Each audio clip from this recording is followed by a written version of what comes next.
बिस्मिल्लाहिर्रहमानिर्रहीम अस्सलाम वालेकुम। Army chief general Asim Munir ने ताजरों के साथ जो गुफ्तगू की है उसके बाद सियासी हलकों के अंदर हलचल मची हुई है। आम रहनुमा बैरून मुल्क फरार होने की कोशिशों में लगे हुए हैं, कुछ फरार हो चुके हैं और अब इससे आगे क्या होने जा रहा है, जो अजायम है वो बड़े खतरनाक हैं, आपके सामने रखने हैं। दूसरी तरफ नवाज शरीफ से लंदन में एस्टेब्लिशमेंट की करीबी आम शख्सियत ने 3 घंटे की एक मुलाकात की है और नवाज शरीफ को वतन वापस आने से क्यों रोका गया है, इसकी तफसील भी आपके सामने रखनी है। सिकंदर सुल्तान राजा जो चीफ इलेक्शन कमिश्नर है, उनकी अमरीकी सफीर से होने वाली मुलाकात पर अब दफ्तर खारजा ने रद्द अमल दिया है और वो क्या रद्द अमल है वो भी आपके सामने रखना है। और इलेक्शन अभी आने हैं, लेकिन उससे पहले कुछ ताकतें मुतहरक हो गई हैं। मरीम नवाज के साथ भी एक मरी में आम मुलाकात हुई थी। ये आखिर क्या चल रहा है, इस पर हम गुफ्तगू करेंगे। उम्मीद है आप समाप्त करेंगे और अपने कीमती फीडबैक से जरूर आगाह करेंगे। इस वक्त अमरीकी और बरतानवी सफारतकार पाकिस्तान के अंदर एक मरतबा फिर मुतहरक हैं। आम सियासी शख्सियात के साथ उनकी मुलाकातें हो रही हैं। रजीम चेंज ऑपरेशन से पहले भी इसी तरीके से ये शख्सियात मुतहरक हुई थी और उसके बाद पाकिस्तान के अंदर जो मुआशी और सियासी अदम इस्तेकाम पैदा हुआ है, यकीनी तौर पर ये एक अपनी नौयत का बड़ा अनोखा किस्म का वाकया था। अवाम ने जो रद्द अमल दिया है, इमरान खान अब जेल में है, उनके खिलाफ मुसलसल केसेस बनाए जा रहे हैं, वो रिहा ना होने पाए और अदालतों के अंदर भी जिस तरह के मामलात हैं वो आपके सामने हैं। लेकिन सिकंदर सुल्तान राजा जो चीफ इलेक्शन कमिश्नर है, चंद दिन पहले उनसे अमरीकी जो सफीर है उनकी एक मुलाकात हुई है। दफ्तर खारजा ने इस मुलाकात पर तशवीश का इजहार किया है और अब ये खबर रिपोर्ट हुई है, जो बहुत सारे सहाफियों ने बड़ी अथेंटिक सोर्सेज के जरिए दी है, कि chief election commissioner Sikandar Sultan Raja ने वजारत खारजा की तजवीज़ हवा में उड़ा दी। वजारत खारजा की जानब से अमरीकी सफीर से मुलाकात ना करने का मशवरे के बावजूद चीफ इलेक्शन कमिश्नर ने 24 अगस्त को मुलाकात कर डाली। अब वजारत खारजा इन मामलात को डील कर रहा होता है, लेकिन ये सिकंदर सुल्तान राजा इतना ताकतवर बंदा हो गया है कि इलेक्शन करवाने के अलावा वो जिस तरह बाकी सफीरों के साथ मिल रहा है उसको रोका भी गया, लेकिन इसके बावजूद ये शख्स डटाई के साथ इसने मुलाकात की है। इलेक्शन कमीशन ने मुलाकात को खुफिया रखने के लिए कोई बयान जारी करने से गुरेज किया, तो अमरीकी सफारत खाने ने बयान जारी करके सारा भोंडा फोड़ दिया। यानी ये सिर्फ मुलाकात नहीं है, बल्कि इलेक्शन कमीशन ने ये खुफिया मुलाकात रखने की कोशिश की। लेकिन अमरीकी जो है उन्होंने इस मुलाकात का जो बांडा फोड़ा है ये और ज्यादा तशवीशनाक है, जबकि वजारत खारजा हुकाम इस मुलाकात पर शदीद बरम है। ये पूरी जो तफसील है वो अखबारात के अंदर भी छपी है और अब इस हवाले से जो तफसीलात हैं वो भी सामने आ गई हैं कि चीफ इलेक्शन कमिश्नर से कहा गया कि आप मुलाकात ना करें, लेकिन इसके बावजूद उन्होंने ना सिर्फ मुलाकात की बल्कि मुलाकात को खुफिया रखने की कोशिश की गई है। अब और जो परवेज इलाही के हवाले से डेवलपमेंट है और नैब तरमीम, ये आज बड़ी डेवलपमेंट है, इस पर तो हम तफसील के साथ बात करेंगे। लेकिन आर्मी चीफ ने जो इस वक्त गुफ्तगू की है ताजरों के साथ, वो पिछले 48 घंटे के अंदर मौजूद बहस बनी हुई है। उसके कुछ नुकात ऐसे हैं जो मीडिया पर रिपोर्ट नहीं हुए, लेकिन वो इंतहाई आम नोयत के हैं और कुछ जो है वो ज़ाहिर रिपोर्ट हुए हैं। जो बाकायदा जो वहां पे मौजूद थे लोग, उन्होंने इस हवाले से पूरी तफसीलात जो है वो बताई है। वो मैं तमाम जो यकजा पॉइंट्स हैं वो पहले आपके सामने इसलिए रखने जरूरी है। बहुत सारे लोगों की आप वीडियोस देख चुके हैं कि इस वक्त एहतसाब की बात की जा रही है, स्मगलिंग खत्म करने की बात की जा रही है और अफगानिस्तान के जो पनाह गुज़ीन है गैर कानूनी उनको वापस भेजने की बात हो रही है। अब ये जितने बगैर दावे हो रहे हैं, अल्लाह करे कि अमल दरामद हो, पाकिस्तान के अंदर करप्शन का खात्मा हो, जो करप्ट लोग हैं उनके खिलाफ एक्शन हो। लेकिन सवाल वही है, सवाल ये है कि सबसे जो बड़े करप्ट लोगों के सरगना है नवाज शरीफ और शहबाज शरीफ, मरियम नवाज, हमजा शहबाज, आसफ जरदारी, बिलावल जरदारी, खुर्शीद शाह और जितने जो लोग हैं जिन पर बड़े बड़े केसेस थे, अगर इनका एहतसाब नहीं करना तो छोटे मोटे जो मौलू मलंग हैं उनका एहतसाब करने से क्या ये तासर बन पाएगा कि आप वाकई एहतसाब के अंदर मुखलस हैं? जाली बैंक अकाउंट्स के जो धंधे चलाने वाले हैं, अगर उनके खिलाफ एक्शन नहीं होना, मनी लॉन्ड्रिंग केस जिस शख्स पर ओपन एंड शट सबूतों के साथ मौजूद है शहबाज शरीफ के खिलाफ, उसको वहां से अगर फायदा मिल गया है और वो वजीर आजम भी 16 महीने रहा है, तो फिर एहतसाब किसका करना है? आर्मी चीफ से पहले हमारे जनरल बाजवा साहब थे, वो भी आर्मी चीफ थे, उन्होंने भी ताजरों से मुलाकातें की थी, इसी तरह के वादे किए थे। जनरल कियानी साहब ने भी वादे किए थे, परवेज मुशर्रफ साहब ने भी एक 7 नुकाती एजेंडा दिया था। मैं रात की वीडियो के अंदर भी आपके सामने रख चुका हूं। तो तकरीबन हमेशा जो हमारी एस्टेब्लिशमेंट लीडरशिप है वो इसी तरह के वादे वईद करती रही है, लेकिन फिर उन्हीं सियासी जमातों के साथ साधबाज हुई है, डील की गई है। ये वो मामला है जिस पर जनरल आसम मुनीर जो है उनको परखा जाएगा कि वो जो बातें कर रहे हैं, एक ये तो अलहदा मामला है कि उनको आईनी और कानूनी एतबार से इसका इख्तियार नहीं है। वो इस वक्त निगरान हुकूमत है।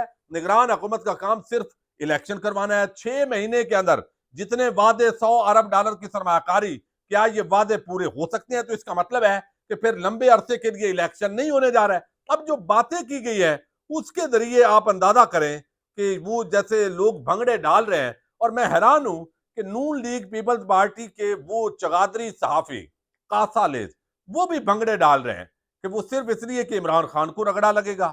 ये तासर है। अब यहां पर आर्मी चीफ ने कहा है कि, और इसके अंदर सबसे जो बड़ी बात है, सोशल मीडिया के खिलाफ भी एक्शन होना है। वो भी इस मुलाकात के अंदर पता चला है। यानी मुस्बत रिपोर्टिंग, मनफी बात नहीं करनी, सिर्फ मुस्बत बात करनी है। भाई जहां पे सिर्फ मुस्बत बात होती है वहां तो आप अगर तो ऐसे काम करें कि लोग उसको सराहें, लेकिन सिर्फ जो है वो मीडिया पर, पहले इलेक्ट्रॉनिक मीडिया पर पाबंदी लगी, अब सोशल मीडिया पर पाबंदी लगेगी, तो इसका क्या फायदा होगा? अब एक जो मामला है वो ये है कि आर्मी चीफ ने कहा, नदीम मलक साहब ने कहा कि करप्शन को किसी सूरत बर्दाश्त नहीं किया जाएगा। तो पहले एक शख्स को वजीर आजम बना दिया गया। जरदारी जो है वो करप्शन के गढ़ में डूबा हुआ था, वो हुकूमत बना रहा था, वो डीलें कर रहा था, वो सिंध हाउस के अंदर मंडी खोले हुए था। तो किस बात पे एतमाद किया जाए? अल्लाह करे ऐसा हो। फिर उन्होंने कहा कि फौज करप्ट माफिया के पीछे जाएगी। आर्मी चीफ ने कहा कि ईरानी तेल स्मगल होकर कराची बिक रहा है, तो ये स्मगलिंग कौन करवा रहा है?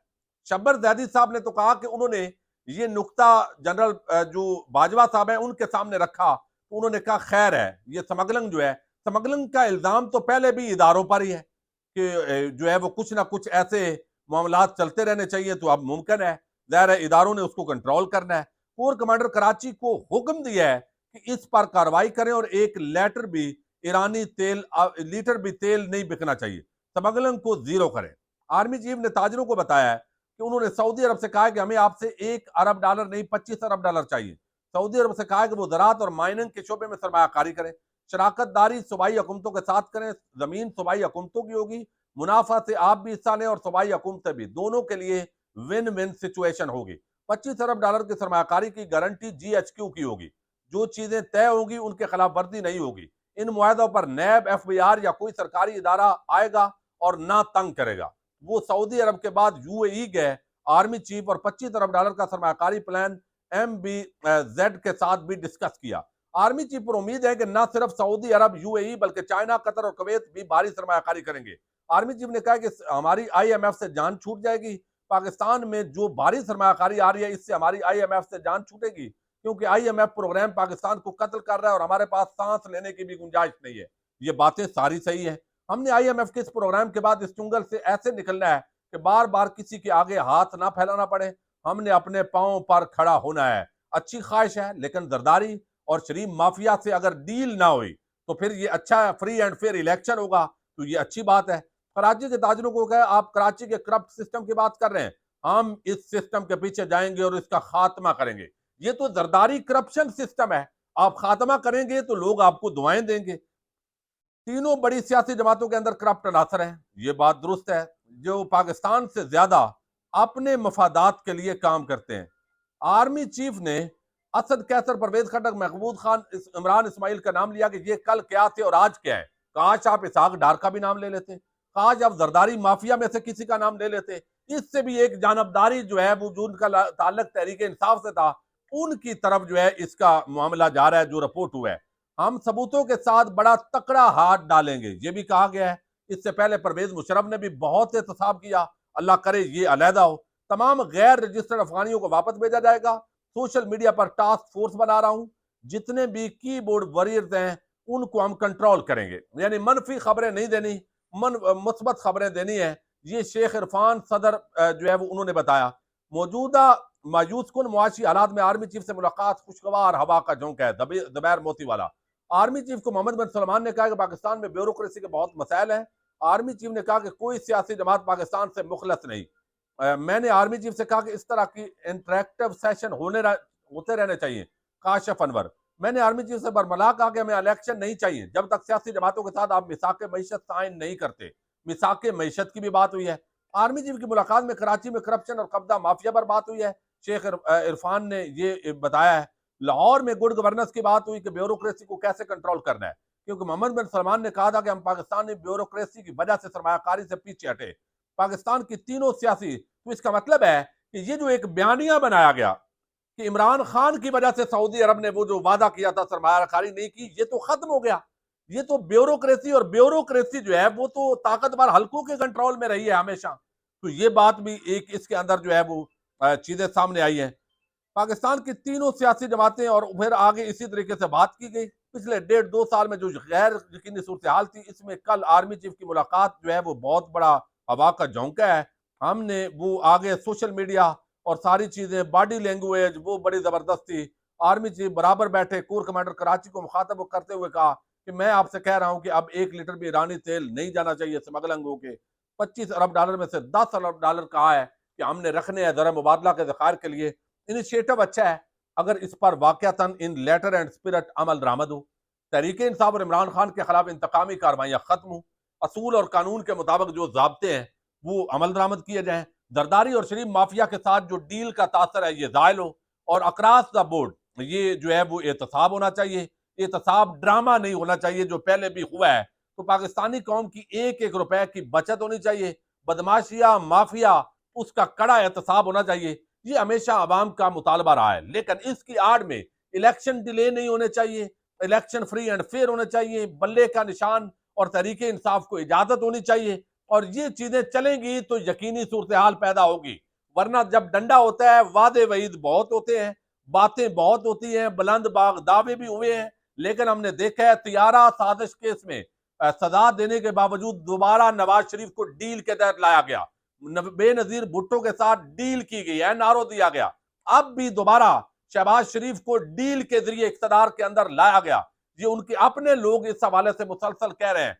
तो ये डील डील ये एस्टेब्लिशमेंट को जो कहा जाता है, तो ये तासर भी खत्म होना चाहिए। तो ये बड़ी बात है। अब एक्शन शुरू हो गया है, लिस्टें तकरीबन फाइनल कर ली गई हैं, और अब इसी हफ्ते बताया जा रहा है कि अगले 6-7 दिन के अंदर एक्शन शुरू हो रहा है। सोशल मीडिया पर जो लोग इमरान खान का नाम ले रहे हैं उनके लिए ज्यादा खतरात बढ़ गए हैं तहरीक इंसाफ के लिए, लेकिन अल्लाह मालक है, इंशाल्लाह जो हमसे हो सका हक और सच की आवाज जो है वो बुलंद करते रहेंगे। अगर कोई अच्छा एक्शन होगा उसकी तारीफ भी करेंगे, और अगर सिर्फ तहरीक इंसाफ को फिक्स करना मकसद है और साफियों के जरिए सिर्फ एक ढोल पीटना मकसद है, तो वो मेरा ख्याल है मुनासिब नहीं होगा। दूसरी तरफ नवाज शरीफ के साथ एक तो कामरान तहसूरी की मुलाकात हुई, जो गवर्नर सिंध है, एस्टेब्लिशमेंट की करीबी शख्सियत है। दूसरे मोहसन नकवी नामी एक काबज वजीर आला पंजाब है, वो एस्टेब्लिशमेंट की करीबी शख्सियत है। उनकी तकरीबन 3 घंटे लंदन में नवाज शरीफ के साथ मुलाकात हुई है। असदुल्ला खान साहब ने इसको रिपोर्ट किया है अपने जराये के हवाले से, और वो बताते हैं कि नवाज शरीफ को कहा गया है कि अगर आप पाकिस्तान आएंगे तो आपको जेल जाना पड़ेगा, तो लिहाजा उसके बाद मैनेज कैसे होता है मामला ये हमारे इल्म में नहीं है। लेकिन नवाज शरीफ साहब चाहते हैं कि उनको जेल ना जाना पड़े, लेकिन वो पाकिस्तान आना चाहते हैं। तो अगर नवाज शरीफ इस वक्त आते हैं, उनको जेल नहीं जाना पड़ता, फैसिलिटेट किया जाता है, उनके केसेस माफ होते हैं, तो फिर काजी फायद ईसा और एस्टैब्लिशमेंट दोनों पर ये सवालात उठेंगे कि ये डील का नतीजा है। जब आप इमरान खान या पीपल्स पार्टी के खिलाफ यकतरफा कार्रवाइयां करेंगे और सबसे बड़े लुटेरे खानदान शरीफ खानदान को आप जो है वो खुली छुट्टी देंगे, तो इसका मतलब है कि कौम के साथ एक मर्तबा फिर धोखा हुआ है एहतसाब के नाम पे। ये सारी चीजें ज़ाहिर है उनको भी बताई जा रही हैं। और ये 3 घंटे मुलाकात जो है वो हुई है। अब इलेक्शन हो रहे हैं नहीं हो रहे अभी तक नहीं पता। नवाज शरीफ को क्लीन चिट मिली है नहीं मिली ये भी वाज़ेह हो जाएगा। नून लीग की हुकूमत आएगी या नहीं आएगी, यानी फ्री एंड फेयर इलेक्शन हुआ फिर तो नहीं आएगी, तो उनको देनी है। तो फिर ये सारे वादे वईद जो अभी ताजरों के साथ मुलाकात हुई है ये हवा में उड़ जाएंगे अगर सबसे बड़े करप्ट खानदान शरीफ खानदान को इक्तदार में लाने के लिए मुखालफिन को कुचलना मकसद है। तो हमें इसका इंतजार करना चाहिए। हम ना इसको बदनीयती कहेंगे ना इसको नेक नियति कहेंगे। देखते ये हैं कि इस पर एक्शन क्या होते हैं। बहरहाल जेलों के अंदर अब सफाई शुरू हो गई है, लिस्टें बन रही हैं, कौन कौन उनके अंदर आ रहा है, ये आने वाला हफ्ता इंतहाई अहम है। इजाजत दीजिएगा, अल्लाह हाफिज।